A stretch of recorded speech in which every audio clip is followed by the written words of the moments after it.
Okay, this morning on the podium, I have with me a former president of the Federal Republic of Nigeria, Chief Matthew Olusegun Okikiola Obasanjo. President Obasanjo, you're welcome to the podium. Thank you very much. It's a pleasure to be here with you. I'd like to start from the economy, because while you were president, that was very paramount to you. Now, the falling price of oil has compelled an oil-based economy like Nigeria's to pay more attention to agriculture. But in 2019, agriculture still contributed just under 22% to the GDP. And as a seasoned farmer and administrator, what are the things you think Nigeria still needs to do in order to break the dependence on oil? Well, oil happens to be one of the extractive aspects of our industry. And as extractive sector of aspect of our industry, oil is not even the only extractive aspect. There are a number of other minerals or products that we can get from under the ground that can still make our economy fairly well diversified. For instance, even in the oil related, people say that we are more of a gas country than an oil country. And when you take the amount of gas that we have been flaring since 1956, when oil was first discovered and exploited on commercial basis. At one time, I worked it out, it was over $1 billion a year. And you can imagine that, what that means.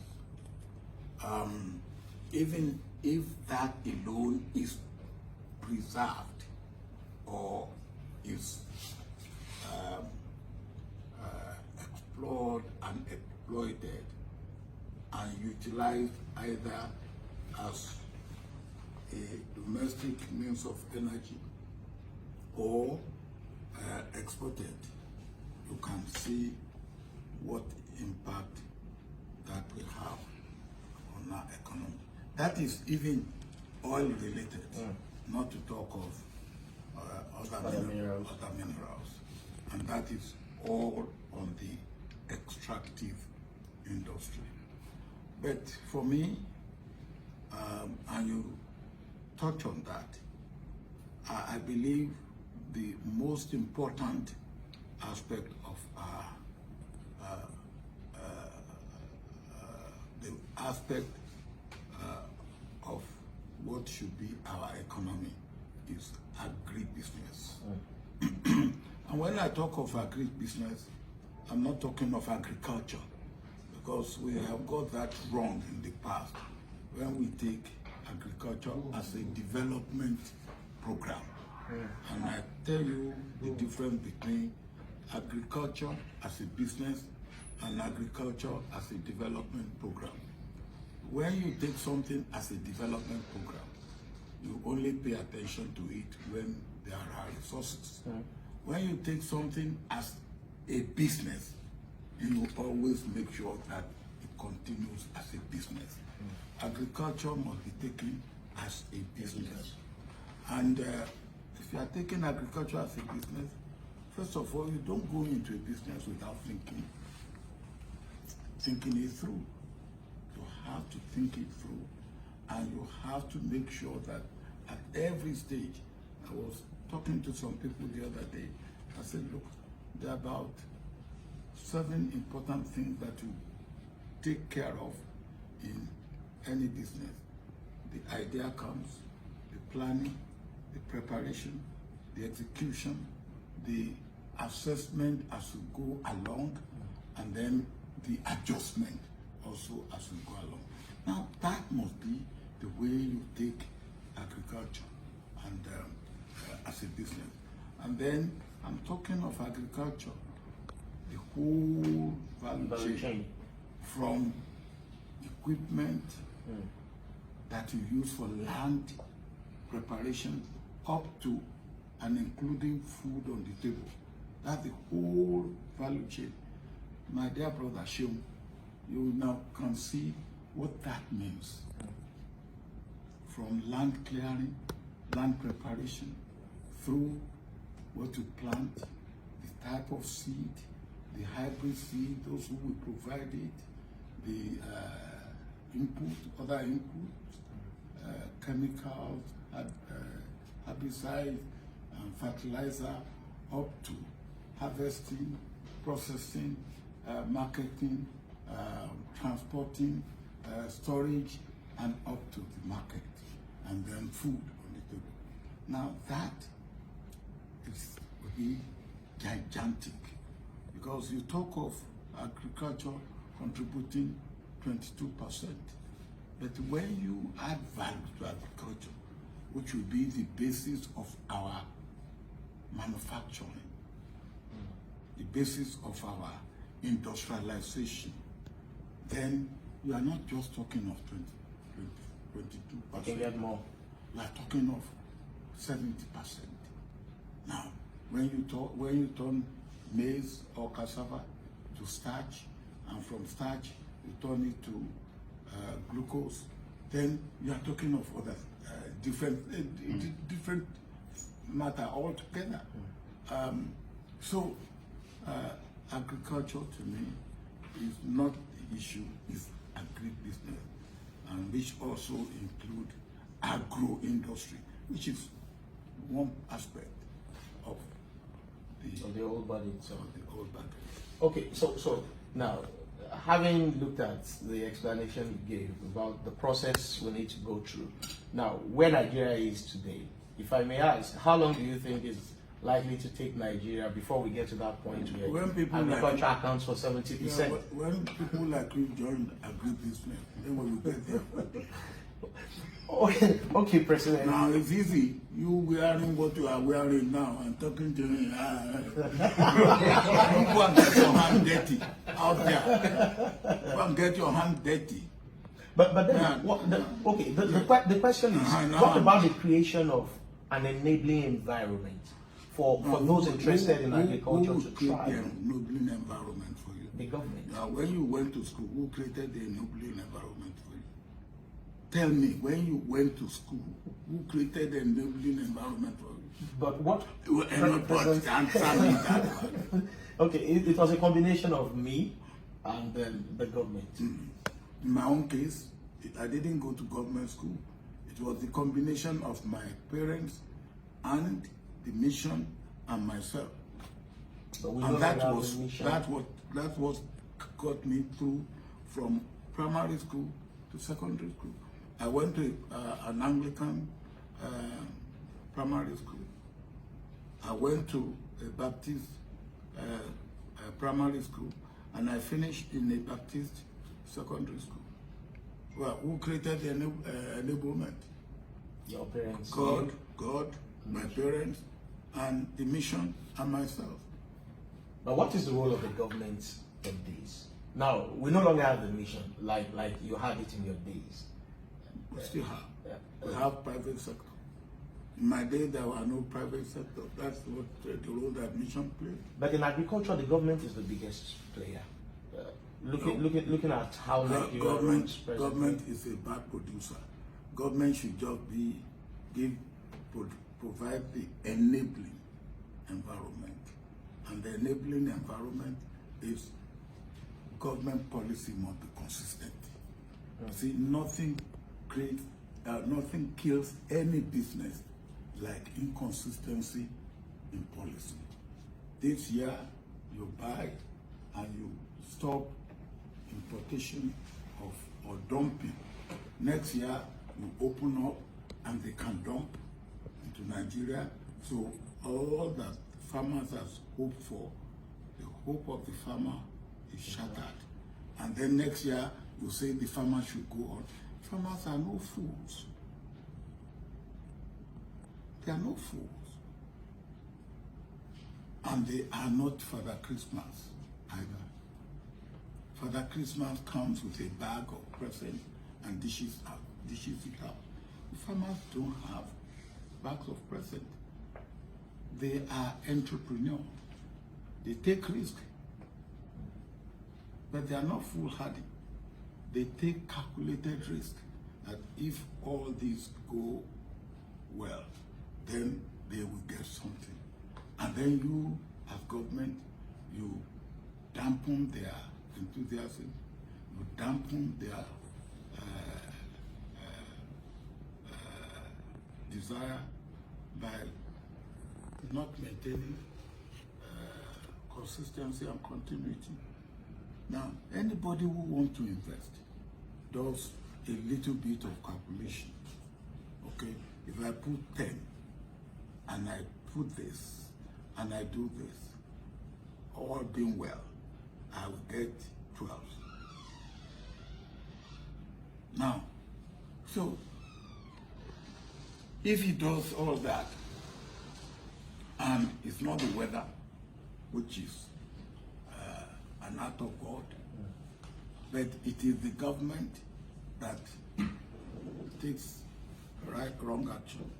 Let me give you an example.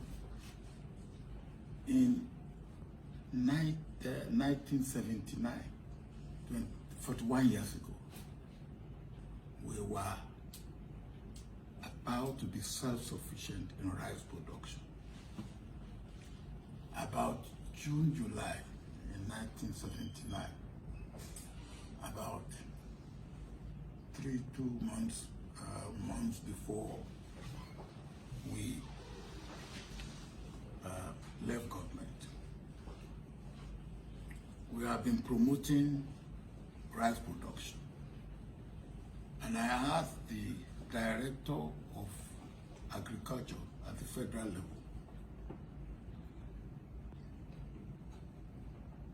to go out and assess in the field. And he came back after I had gone out and said, "Sir, what I've seen in the field go around, if we are not self-sufficient this year in rice production, we will be self-sufficient next year. But you have to give incentive." I said, "What incentive do we have to give?" He said, "You have to ban importation of rice." I said, "That's no problem. We ban importation of rice." And everybody went. Shagari government came. And they said, importation of rice. How do the MPN political barons make money? So they lifted the ban on importation of rice.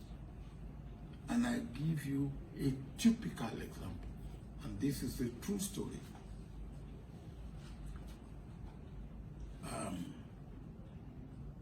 One of the MPN barons went to America to order importation of rice. He was a prince from Elisha. And after he has ordered the rice, he went to the people he ordered the rice from, that they should ask for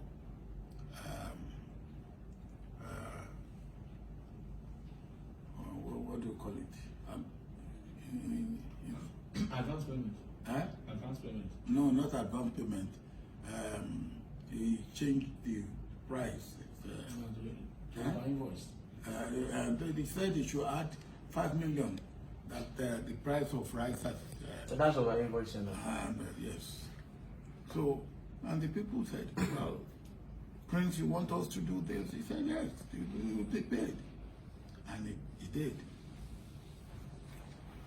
Then the rest came and he went back to America. I said, look, give me $2.5 million out of the $5 million of our invoice. He said, no, we give you $1 million. I said, no. The man who was with Maitama Sule was permanent representative at the UN. Really, they have nothing to do with, because there's an embassy which will part of the Nigerian embassy in Washington, in New York. But this Prince, because the deputy permanent representative is an Elisha man, he went to report. And the Elisha man, feeling that, oh yeah, it's my brother, my Prince, called the American, and they came.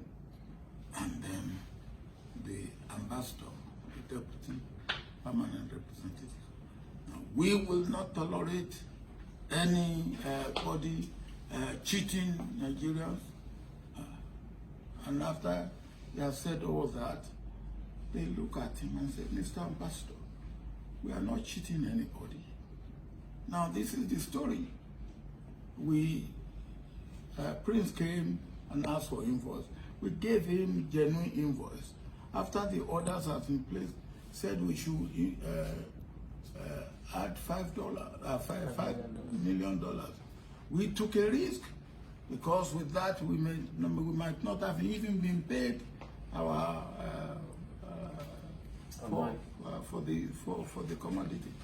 And then we got the money, and we thought if we had taken any risk at all, it's not worth more than $1 million. So we gave him $1 million. The ambassador, who told me this story himself, said he felt like digging a hole. And entering into it. And entering into it. So, the Nigerian rice producers all went down. Discouraged. The importers were making money. And we haven't got out of that in 41 years. What we should have achieved 41 years ago, we are still struggling today to achieve it. So that is what I mean by government providing conducive environment. Government is not a producer. The Nigerians will look, and farmers are hard-headed calculators. They will look at it and say, look, if you do this, we do this, we'll get there. Yeah. They are not broadcasters like you. Okay. Okay, so let's move to events of the moment now. Now, watch that. COVID-19. No. I'm not going. I'm not going to that. Okay. Now, COVID-19 has exposed a lot of issues with economic planning in Africa. Now, not only in Africa, all over the world. I'm just trying to push my focus on Africa because I know how much interest you have in African affairs as a leading leader on the continent. Now, it is clear Africa wasn't prepared for the economic and social issues. We were not prepared that the pandemic threw at us. Okay, so so now we're at this point. There are arguments about when tertiary institutions, government-owned tertiary institutions should resume. What do we need to do in the health sector and all? Now, what do you suggest should be the new line of action for African leaders in order to address the deficiencies we have? First of all, I agree entirely with you that we were ill-prepared for the COVID-19 pandemic.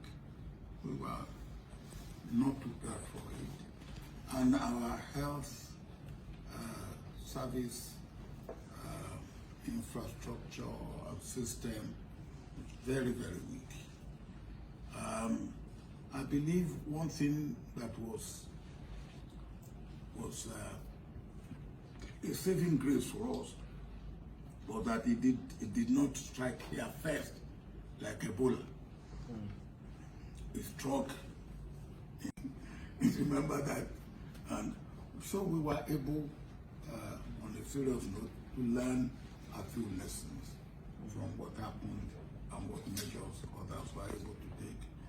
We were also lucky because an organization like WHO was there and it's an organization that had taken this very seriously and was dishing out what should be measures to be taken. So I believe that in those ways we were lucky, but we are also lucky because in spite of the fact that social distancing that people were crying about, if COVID-19 had broken up in a place like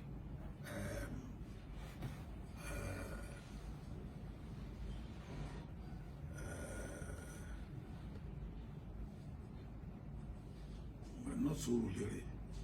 That place near Apapa, where Ajegule. If COVID-19 had broken up in a place like Ajegule or Ayobo, you can imagine how devastating it would have been. Because there are places where it doesn't matter what you do, you say. There are 12 people living in a room, 12 by 12. So what social distancing are you talking about? What isolation are you talking about? But thanks God, it hasn't gone that way. And that even made our people complacent. They say this COVID-19 is not a disease for the poor. It's a rich man's disease. Since it went to Asovilla and it's looking for governance and things, they say no. They say our own disease is Lassa fever, which is brought by rats, and but that too, you are laughing, Chion. But that too, we should let them know that no, that's wrong. That look, this thing knows no social age, gender, distinction, and it catches anybody. But what we have been told, social distancing, using masks. You are not using now. I have my face mask. But, because I'm talking to you. Okay. You have yours, I have mine. Lady, you haven't got yours. So don't come near me.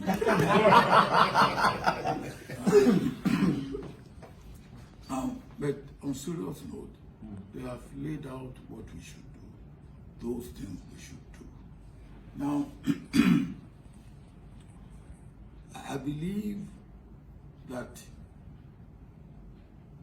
COVID-19, like flu, which came about 100 years ago, will not go. Flu is still with us, but flu had been rendered almost completely impotent. For you to hear that flu kills anybody today, you'll be wondering, well, what very mysterious. Okay. It will be something else. And then there is jab that you get every year. We don't do it here, but I believe in America, anytime I go there, they say get flu jab. I believe we will get vaccination too, that will be able to take care of COVID. And then when that happens, we will take the COVID-19 vaccination maybe for 1 year, maybe for 2 years, maybe for 3 years, I don't know. And then we must be prepared to be able to get that vaccination when we should test we should carry our own test on whatever vaccination comes from anywhere, whether it comes from America, from Europe, from China, or even from Russia, wherever it comes from. We should test and make sure that there are no other things beyond the vaccination to deal with us. And I think we also need to make sure that our health facilities are improved upon. But so let me tell you what I do know. During COVID and immediate post-COVID, one problem that we will all face is the problem of food. There will be food insecurity. The Minister of State for Agriculture and Rural Development on Sunday said Nigeria has already borrowed, that was the term he used, we borrowed 5,000 metric tons of grain from ECOWAS. 5,000 metric tons. My dear brother, show 5,000 metric tons of grains. 5,000. Now you see, when you hear that type of thing being said, I didn't hear it. I hope he didn't say that. He said, in fact, he said another 3,000 would be given just wait, my dear. As donation. Yeah, just wait. Now, if that is what the Minister of State for Agriculture is saying, then he doesn't understand what food security means. With all due respect, look, 10,000 grains of maize, 10,000 grains of maize will be used by a farmer, a poultry farmer in Nigeria in 3 months. 10,000 metric tons. So you get 5,000 and you are, what is that? No, with all due respect, we need millions in tonnage for us to be talking of, oh God. That speaks to your concerns that food security will be one of the challenges of the Now that's what I'm saying. Now, and look at what is happening in the Northeast. For about 10 years now, they have not been able to have agriculture the way they should have it because of Boko Haram. Well, are you excited about it? I do not worry about that. If we do what we should do. Like what? Look, if you want to make progress in life, you need patronage. Patronage could be that somebody gave you a lift in terms of resources, in terms of appointment, in terms of promotion. That that happens in life.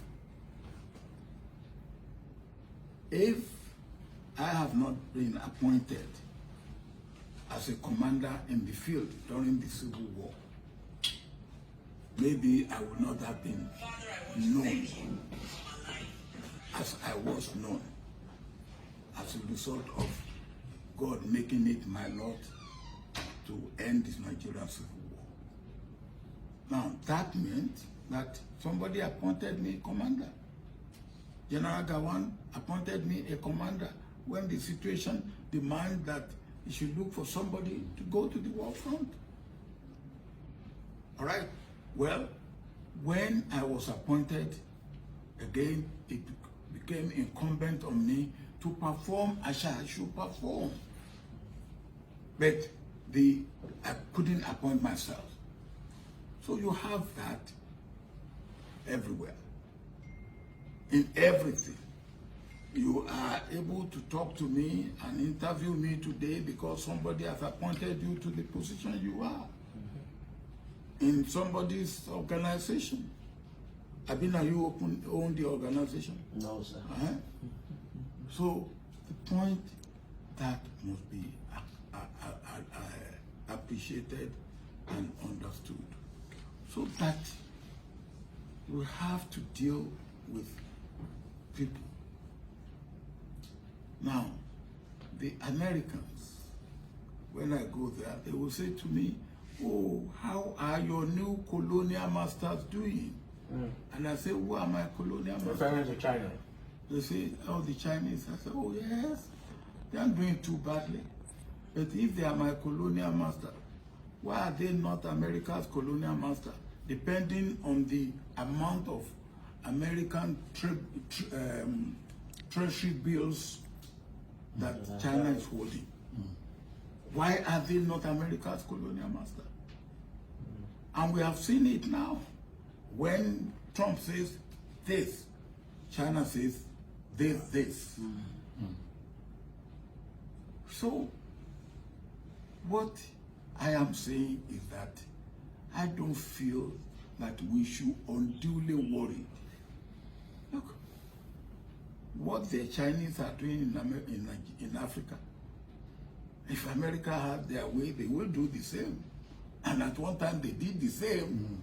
Europe did the same, but they even did worse. What we must be sure of, as I said to them in America, that look, nobody should tell us who our friends should be. And we shouldn't tell anybody who their friends should be. We should feel free to make friends. We have old friends in the West, in Europe, in America. We will keep our old friends if they want to keep friends. If they want us to remain friends, we will keep our old friends. But nobody should tell us who our new friends should be or should not be. Nobody. And we won't tell anybody who their friends should be or not be. And if anybody wants to tell us, we should stand right, stand firm, and stand together and say we will not take this. But that doesn't mean that we should be stupid in incurring debt. That's. I was going to ask you how much debt is enough. How much debt is enough? You cannot say how much debt is enough. It depends on what you are doing and what you are getting out of the debt. If I am going to borrow 10 from you, and when I borrow 10, I will be paying 2 for interest, and I will be earning 5. Why shouldn't I borrow 10 from you? Pay your the 2 that I will keep a margin of 3. and have a margin of 3 that will be constantly go into my pocket. What is wrong in that? But if I will borrow 10 from you and I will be paying you back 2, and I will not even earn 1, earn 11 from what, then I'll be killing myself. I will be a fool to do that. So when you say what is debt, what is debt? It depends on what you do, how you do it, and what you get out of what you do with the money. So, and the terms that you use. Now, if there are certain things that are acceptable in international trade and international financial transaction, and there are other things that are not acceptable.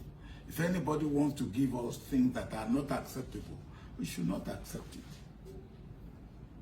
Now, sovereignty of Nigeria should not be negotiable.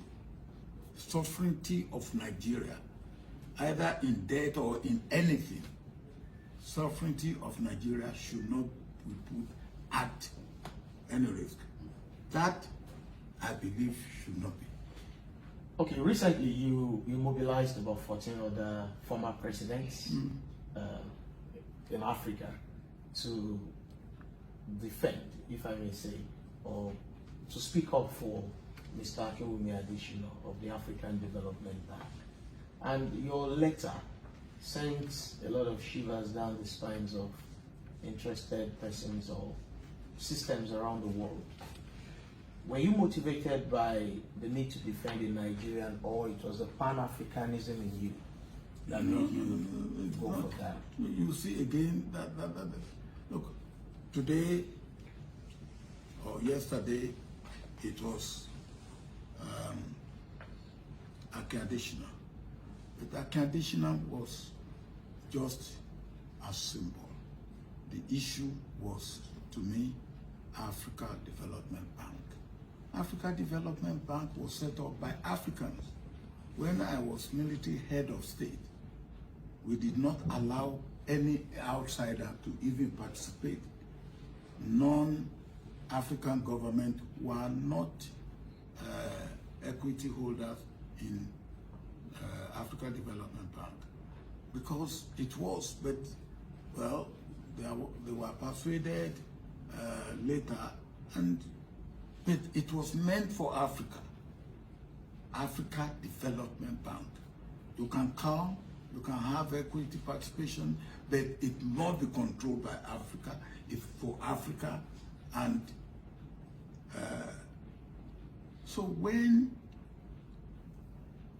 the bank has its regulation, its order, its condition, and they follow that regulation, that order, and you say, no, that's not right. We all should stand on the right side. We all should stand firm, and we all should stand together. And I will be eternally grateful to my colleagues, former presidents, who stood with me on that. Well, as I said yesterday, it was Adesina. Tomorrow, it could be anybody else in Africa. But what was important was actually the Africa Development Bank. Because if we have slipped down on that, America will have taken control of Africa Development Bank. And it will not be used by Africa for Africa in Africa. It will be used by those who believe that we should do things in their own way, not doing things in our own way. So winning that battle, I think, is important. And it's a good lesson for us Africans in every aspect of our life in Africa, that we must stand right, we must stand firm, and we must stand together. It also shows that we are not as powerless as we think we are. When we get it right, and we work together, and we really remain firm. I think that's the lesson. Okay, I would love to ask one or two more questions before we take a break. Rwanda, the Rwandan story is being cited in issues of governance and leadership in Africa as a beacon of hope. Rwanda came out of a 100-day genocide in 1994 and rebuilt itself from those ruins. Nigeria has had, maybe not genocide, but series of pogroms, especially in the north. But till today, we are yet to come out of the distrust that those crises created. We still highlight the fault lines more than the aspects that should unite us. What do you think the peculiar issue with Nigeria is? Nigeria's problem, if you want to put it, maybe leadership problem, particularly leadership problem in managing diversity. Nigeria's problem is essentially leadership problem, particularly leadership problem in managing diversity. And the second aspect of that, in managing development. That's our problem. The program and progress of Rwanda, and President Kagame is a good friend of mine. There's no, like Lee Kuan Yew said to us in Singapore, there's no magic. President Kagame has shown leadership. And when he's showing leadership, some people are criticizing him about democracy. Just as Lee Kuan Yew was criticized about democracy. The point is that, look, there's no two countries that will practice democracy the same way. No. You have to decide what are the essentials. The way we practice democracy is different from the way the Americans practice democracy. Even though we are practicing the same presidential system. They have this thing they call, after popular vote, what do they call it? Electoral college. Electoral college. And you may have popular vote and not be the president. Like it happened. Hillary Clinton. Okay. That's their own way. In the British, they have first party post.